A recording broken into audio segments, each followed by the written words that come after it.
আসসালামু আলাইকুম ভিউজ, তোমরা কেমন আছো? আশা করি তোমরা ভালো আছো। আলহামদুলিল্লাহ আমিও ভালো আছি। তো আজকে দুপুরবেলা এটা কী বানিয়েছিলাম সেটা তো তোমরা দেখতেই পাচ্ছ। তো এর আগে আমি কোনোদিন এটা বানাইনি, ঠিক আছে? আমি ফোনে দেখেছি, আরও সবার মুখে শুনেছি যেটা নাকি রান্না করলে খুব ভালো লাগে, সেজন্য আমিও চেষ্টা করলাম। কিন্তু ঠিক আছে, খেতে কেমন লাগবে আমি জানি না, কারণ এর আগে কোনো দিনও খাইনি তো।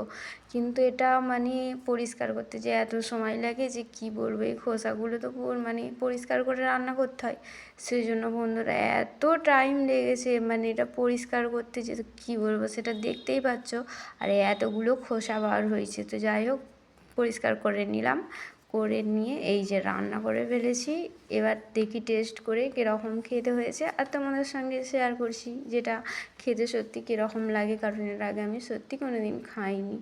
তো টেস্ট করেছি, আর এই যে দেখতে পাচ্ছ এত সুন্দর মানে সিদ্ধ হয়েছে যে কি বলবো।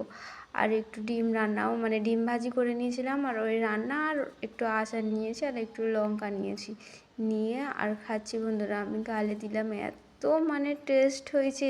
তোমরা যারা খাওনি তারা জানবে না, আর যারা খেয়েছো তারা জানবে, সত্যি বলছি। তো তোমরাও বাইনে খাও, খুব মজা পাবে। আমার তো খুবই ভালো লাগলো।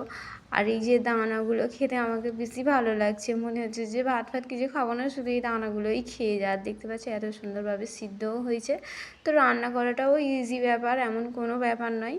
তোমরা ঝটপট করে রান্না করে খেয়ে নাও। অনেকেই খেয়েছে, আবার যারা খাওনি তাদের বলছি এখন তো পাওয়া যাচ্ছে কাঁঠাল, তো তোমরাও ঝটপট কিনে কাঁঠালের মানে দানা বলো আর বিচি বলো যাই বলো, সেগুলো না ফেলে এইভাবে একবার রান্না করে খেয়ে দেখতে পারো। তো সত্যি বলছি খুবই মজা লাগবে।